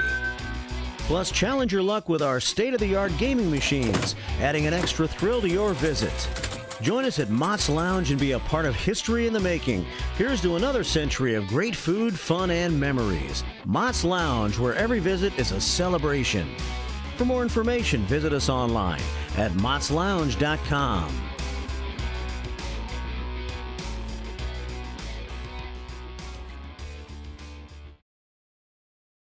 Go out for Chinese tonight at the China House, 1900 Sycamore Road in DeKalb.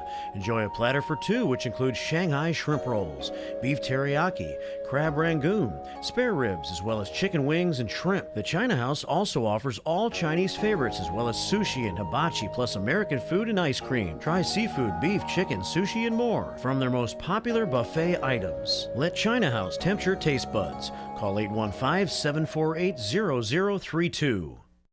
Crime is up in Illinois, and I'm not sitting back to wait and watch dangerous, radical left policies destroy Kane County. I'm Andrew Sosnowski. I have over 35 years of experience with prosecutions of crime, advocating for victims and children. I will root out the causes of crime and be the lead county prosecutor who will fight for our freedom, safety, and security. Vote Andrew Sosnowski for Kane County State's Attorney. I'm Andrew Sosnowski, and I approve this message. Paid for by Sosnowski for Kane Committee. B-Lux Bar and Grill, Wisconsin Dells, is the quintessential American grill and bar, with refined rustic cuisine and award-winning libations. Their honest, feel-good food menu is complemented by a beer list to satisfy every taste.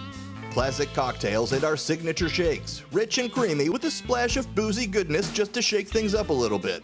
B-Lux Grill and Bar, classic American cuisine with a contemporary twist.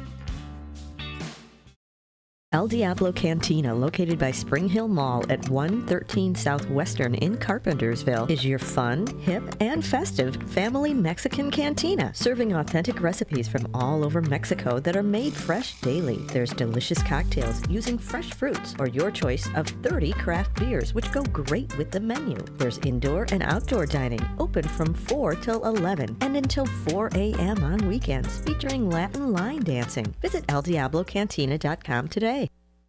Hide out with friends at Galati's Hideaway in Cary. It's the perfect place for lunch, dinner, and specialty drinks. Check out their sports bar for the best spot to watch games.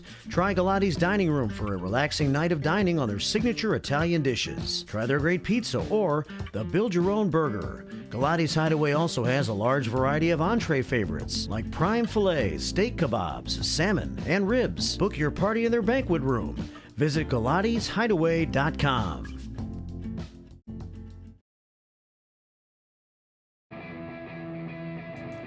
And welcome back to the show. This is The Truth About Chicago Sports with your host, Marcus Mack, here on WRMN 1410 AM, Studio 14 in Elgin, Illinois. Let's go.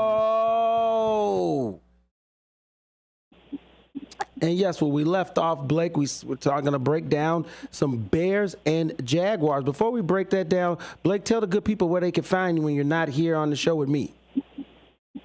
Yeah, no, you can find me mainly on X. That is Blake Cowell, Cowell-X, Blake Cowell X on X, as well as you can find my podcast, Lakeshore Radio, streaming on Spotify, talking all things Chicago sports. I have a Chicago Bulls season preview dropping Monday with Ross Pins. He is a Chicago Bulls insider. Dropping that on Monday. Super exciting stuff as we kick off the basketball season, but those are the main two ways you can find me.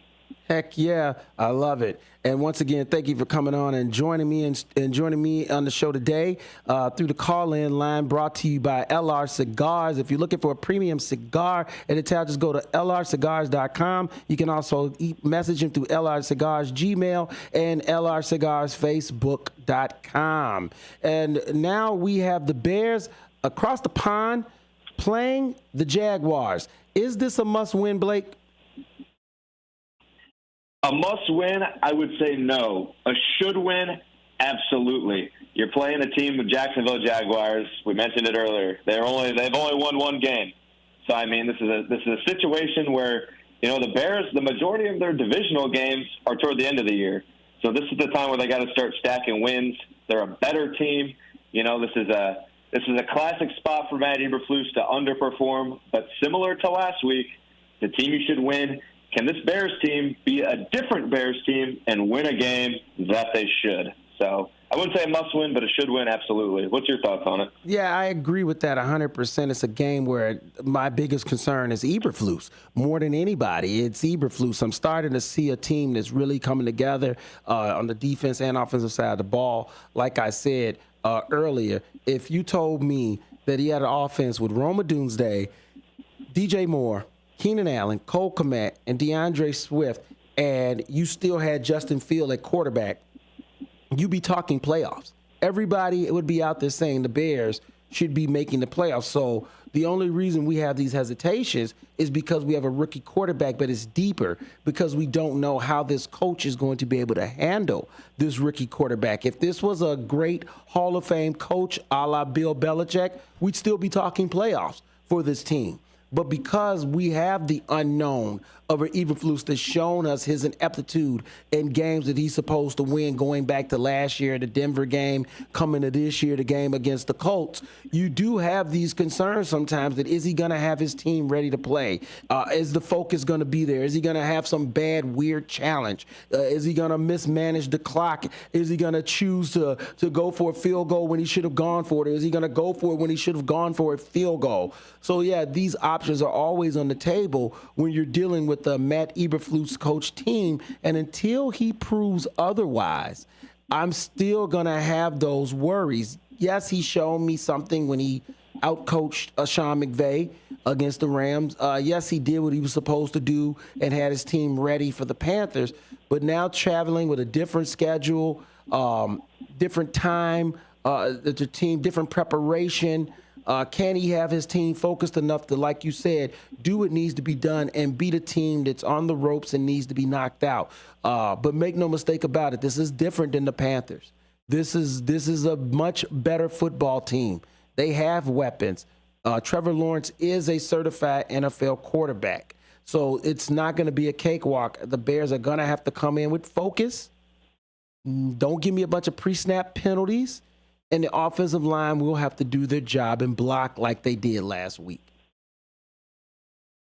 Yeah, and you hit it right on the head with Matt Eberflus, and kind of talking in the last segment with Robert too. You know, you look around the league and you think of guys like Andy Reid, you think of the Harbaugh brothers, you think of Mike Tomlin, these top tier end coaches. You know, if you're rolling into this game with one of those guys, you have a lot less fear because there's a lot less variance. You know, the players can only play the game and the coaches can only coach. We understand that. But when it comes to, like you mentioned, challenges, timeouts, preparation, we've seen for a couple. I mean, the Bears went down 7-0 last week. And if you live online like I do, your timeline gets blown up with, well, same old Eberflus, not ready to play, not ready to play. One thing I would like to mention before I guess we really dive into the sides of the ball here is the Bears left for London on Monday, which is super important. When you're going across the pond, when you're going through, you're really changing your whole, you're changing your whole body, how it feels going, across to London. Your body has to adapt, and that's something that the Bears have been able to do all week. And why I'm mentioning that is because the Jaguars left on Thursday, so they have less time to adapt. I'm expecting, in this game at least, for the Jaguars to come out a little lethargic. Now, could I be wrong? Absolutely. But, when it comes down to the Bears leaving on Monday, getting a full week to adjust to the time, a full week of practice in England, and then the Jaguars, they're only going to have a couple days to adjust. How will that play a factor?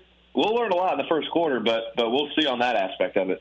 Yeah, that is a very key point. A lot of people were not really understanding that aspect of it, that the Jacksonville Jaguars had to get a late jump on their travels because of the hurricane. And so they didn't get out there until, I believe, yesterday or maybe even late Thursday when they showed up. And so the Bears have had a lot more time to get acclimated, be settled in. So, the Jacksonville Jaguars, I will give them this much. They've probably played the most games in London out of any NFL team. So they have the organizational experience, but it still makes a huge difference to have to show up somewhere and completely new timeline and only a couple days to prep and be ready to play a professional football game. So, yeah, will the focus necessarily be there right away? Can the Bears jump out early and take advantage of this? And then once they get the lead, that defense can play with their ears pinned back and really put the screws on Trevor Lawrence, who we've seen that when pressured definitely can turn the ball over. He's not perfect in the back in that backfield at all when he's slinging it around. And so I think if the Bears can generate some pressure, we're going to see a much one-sided game. My only concern, though, is that defensive side of the ball and the injuries that the Bears are carrying into it. No Jaquan Brisker, probably no Tariq Stevenson, and also their backup, Terrell Smith, has been out for a while, which didn't matter at one point, but now is looming its ugly head big time. And so, could Trevor Lawrence get on a heater? He's got a really good wide receiver in Thomas Bryant, the rookie. Yeah, he could, especially when you're plugging in Elijah Hicks now and you're plugging in maybe your fourth string cornerback to go along with Gordon and Jalen Johnson. So there are going to be maybe potential holes in the defense that that the Jaguars could take advantage of. So you're going to need the Bears offense is going to need to come out strong right away, not sputtering and making a bunch of early mistakes, I believe.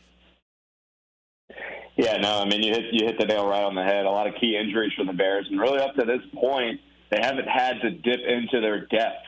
The best ability is availability, and the Bears aren't going to have quite all of that this week. Now, that does bring up another good question. Like you said, Brian Thomas Jr., he's had an incredible season so far out of LSU. He's probably the most explosive offensive playmaker. On the Jaguars side of the ball, Evan Ingram and Gabe Davis are both questionable coming into this game. I think they're both going to end up playing. So the Bears defense, they're going to have their hands full. Can Jalen Johnson keep playing at that elite level and kind of shut down one side of the field? If he does that, I'm going to have at least more faith that the backups can hold their own, because I don't need guys like Elijah Hicks. I don't need guys like Josh Blackwell to play the best games of their career. I don't need them to play at an all-star level. I need them to just not play at a college football level. I need them to not blow their coverages, hang on to their guys when they need to. And, we'll still have guys like Kyler Gordon on the field. He's had a great season. I'm still excited to see how Matt Eberflus moves him around the field. He plays a lot of nickel, but he's also been sending him on creative blitz packages. Can he confuse Trevor Lawrence? Because, as you mentioned, he loves turning the football over. So, good spot for the Bears here to at least force some turnovers, give Caleb and the Bears opportunities to score, and a lot of that's going to come from their pass rush too. So, can the pass rush do enough to not give Trevor Lawrence enough time to pick our depleted secondary apart? That's what I'm looking at for at least the defensive side of the ball. Yeah, I think that's going to be the key right there. Montez Sweat, Andrew Billings, along with Javon Dexter Sr., DeMarcus Walker, and Darrell Taylor. I need them to come in and be big and nasty out there and really put that pressure on the quarterback, because it's going to be needed. Austin Booker also coming into that rotation. I'm going to need to see them make some real key plays out there. Collapse that pocket. Don't let him get comfortable. Don't let him settle in. And there's this goes back to why I really also want the Bears to hopefully come out right away, get up early, get a chance for this defense to play with their ears pinned back as opposed to being on their heels and being attacked. I think that if they can really get that running game established right away, don't waste any time, and then let Caleb get a couple easy layups. Let him feel his way out right away, and then once he's feeling good, then you think you got the advantage. Go ahead and try to take those one-on-ones on the outside with your weapons. And if you could do that, I think you're gonna have no problem with this defense being able to hone in and turn it up big time. Yeah, no, and you kind of hit on it too with the pass rush. I want to highlight a defensive guy right now that is getting more national attention and getting a lot of love. Gervon Dexter Sr. This guy has been balling for the Bears. Coming into the season with Tyreek Stevenson, both coming into their sophomore years, we needed to see those type of guys take that next step, similar to Caleb Williams, from week to week, taking the next step. Well, Gervon Dexter Sr., he's absolutely doing that. 4 sacks already through 5 games. We're starting to see him kind of take on that role that we saw Akeem Hicks take at one point, guys that Tommy Harris took at one point. Those guys in the middle that, if you're going to try and run downhill, you're going to be met with a guy ready to take your head off. And with the Matt Eberflus defensive scheme, his defense plays best when that 3-tech, when that nose tackle, when when you can get interior defensive pressure. That's been a huge key to this Bears defense. So can Gervon Dexter create pressure up the middle? That's something to watch for, too. Heck yeah. We're joined with a caller calling in. I believe this is Ethan Chu. Ethan Chu's joining us now on the call-in line. Hold on one second. Ethan, are you there? Yeah, hello. Hey, what's going on, brother? Welcome. This is me and Blake here. Truth About Chicago Sports. Welcome to the show, Ethan.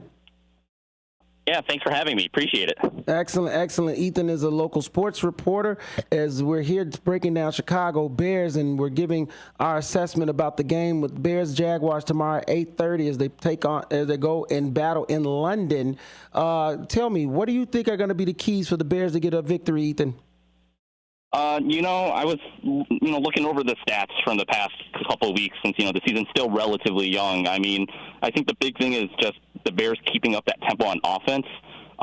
Since last week against the game against the Panthers, they really managed to get that offense going with DeAndre Swift and that running game with Roschon Johnson as well. We got that running game going really well, but we got to see if we can keep that momentum up because obviously, as well as they did, the Panthers are one of the weaker defenses in the league. But at the same time, you have the Jaguars who are giving up an NFL high 287.7 yards per passing per game, with only they're 28th ranked in the league with pressure on the quarterback as well. So you just got to look at the Bears and see how they decide to attack this Jaguars defense that has its weaknesses. But like I said, the Bears to start the season were a little inconsistent, but it looks like they're getting that offense going with some momentum. Yes, indeed, and of course. Speaking of what they need to do on the offensive side, we know that there's always a ridiculous story to come out seemingly every week about the Bears. And this week, the narrative has Roma Doomsday been a bust so far with the young NFL season? Of course, because 5 games into his career, he's already, some type of way a bust, even though he's the number 3 receiver on a very veteran-led wide receiver room. Can you see this being the breakout game for Roma Doomsday? I think if the Bears continue to go with their game plan with attack, Roman could definitely pop off here. We always knew that Roman has the potential. It's a matter of just putting it all together and, forming that chemistry with Caleb. Obviously, with Moore, it took, how long was it? A couple weeks for Williams and Moore to connect for their first touchdown. So, given time, I think Roman could pop off. And especially with this game, I see this game as a definite potential breakout for him because, like I said, the Jags have one of the worst pass defenses in the league, and just overall defenses in the league. So if Williams and and the offense can get it going, they definitely could. As long as Shane Waldron, our offensive coordinator, as long as he manages to come in with a game plan, stick to that game plan, and knows what's going on, I think he could pop off this game. And Blake, how big do you think the loss of Brisker really can be for this team? Huge. I know Brisker gets a lot of flack for his. Sometimes he blows coverages. Sometimes he's flipping gaps on defense when he's not supposed to. But kind of, this is where I'll give Matt Eberflus credit. At least on the defensive side of the ball, these players buy what he's selling, and he lets Jaquan Brisker play how he needs to play. And it's the same style as Tariq Stevenson. It's the same way as Kyler Gordon in some situations. Brisker's all over the field. He rallies to the football. He makes tackles, and he forces turnovers. So they're going to be missing that type of ball hawk style. Now, Kevin Byard, we talked about earlier, had an interception last week. Can he kind of anchor that secondary? We will see. But in terms of just like making tackles and getting to the football, they're going to be missing that. But again, we talk about the depth of this team, or at least the testing of the depth this week. Just because you're a second string, just because you're a third string, they're still at practice with these guys. They still follow the same philosophy. And that's where I give Matt Eberflus credit. His philosophy carries on the defense. It carries from the starters to the third stringers. So in terms of talent, yes, they're going to be missing him. In terms of philosophy and play style, we should still see a lot of that in terms of rallying to the football and trying to make plays. And Ethan, so far this year, with the 5 games being played heading into the 6th, and then from here we'll go into a bye, who have you been the most impressed with on the Bears overall? Overall, obviously stand out Caleb. It's his first year coming to the NFL, as a rookie quarterback, first overall. There's a lot of pressure put on a rookie. As a young person myself, I can't imagine being put in that situation where, you have all eyes on you, the city of Chicago, full of diehard Bears fans. You look at it, there's going to be a ton of pressure. You got to perform, because right now, to a lot of fans, they see Williams as, our savior. We haven't had a great quarterback in for how long. Obviously we had Fields, we had Trubisky. They had their highlights, but they also had their lowlights, and so Caleb has a lot of pressure on him. But I feel like it's the obvious choice. And outside of that, I think I'm really been impressed with our running game with Swift and Johnson. Just our running game has really come into form over these past few weeks. As we're one of the few teams in the league with 2 running backs with 230 plus rushing yards through 5 weeks. So I think, Swift and Johnson coming in with, relative, I feel like it was a little under the radar compared to, most of the signings around the league. I've been really impressed with them and how they've broken out the past couple of weeks. Yes. I tell you, my pick, Billings. I've been impressed with the juggernaut. I was really questioning when he was brought in. They signed him. Then they actually doubled down on him and gave him more money. And I'm like, what's going on here?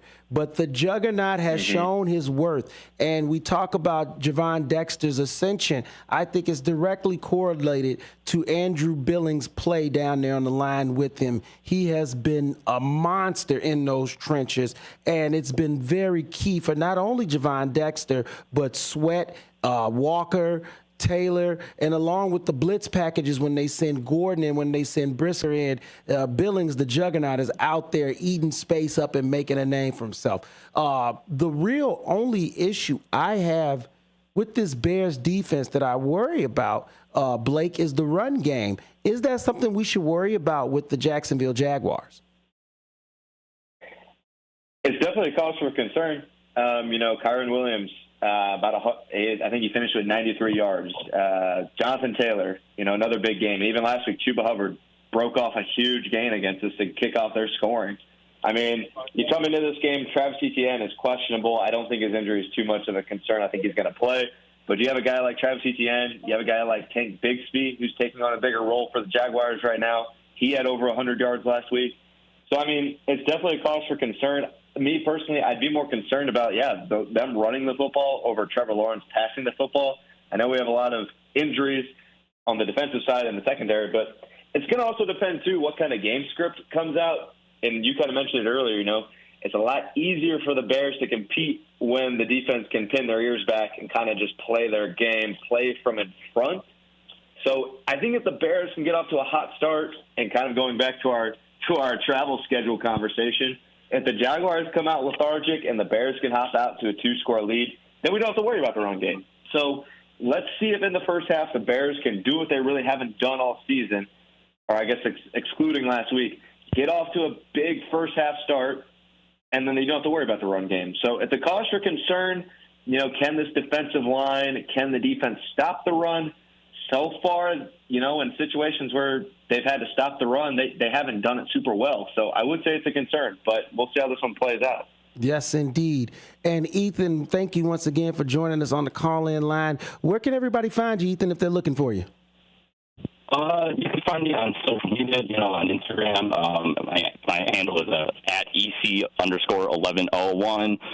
If you're more interested in just not necessarily finding me on social media, but, in the work I do during the summers, I work over as a camera operator over at the Windy City Thunderbolts baseball team in Crestwood, so you can find me there as well.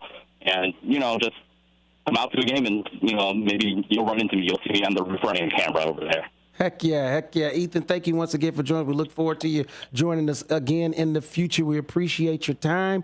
Go Bears, and hopefully you'll be up early like the rest of us, rooting and cheering your head off on a victory. Yes, Bears down. Thanks. Bears down, buddy. All right, Ethan, thank you. Thank you, Ethan. Thank you. And that was Ethan Chu on the call-in line joining us. Ethan, a good local sports reporter, calling in, talking some Bears with us. We've been talking Bears all day, me and brother Blake Cowell, as I finally made sure I got that correctly, as I apologize to you from earlier, Blake. Sorry about that. No worries. No worries. I'm like, when I said it, I was like, no, I can't be doing that, because that's the whole reason why I call myself Marcus Mack, is because everybody butchers my last name. So I try to make sure that I make the due diligence with pronouncing someone else's. So thank you once again for joining me, my brother. This has been such a great show. Really enjoyed you, man, being here. So I definitely look forward to you doing this again with me. Yeah, no, I loved when I got the text the other day. I appreciate the opportunity and the spot start. I love talking Chicago sports, love watching football, love talking Cubs, love everything about sports. So it's an absolute honor and a pleasure. So I thank you. Oh, yes, indeed. You're very welcome, brother. Like I said, I thank you. Thank you once again to all the listeners out there listening on another Sports Field Saturday for the Fox Valley area. And here at WRMN 1410 AM. This has been the Truth About Chicago Sports. Before us, we had On the Rise, which comes on from 8 to 10, and then following after me, it's going to be Chef of the Guard Republic from 12 to 1. And this is your Sports Field Saturday on WRMN, Truth About Chicago Sports. I always love when we can come in and deliver for the fans and for everyone out there. We appreciate your time. I want to thank Robert Little for joining the show. I want to thank Sophia Blackburn for joining us. I also want to thank Ethan Chu for being able to call in and join us here on this beautiful day. I hope everyone out there gets the chance to enjoy the Bears game early. Make sure you set your alarm as we're going early. So be there or be square.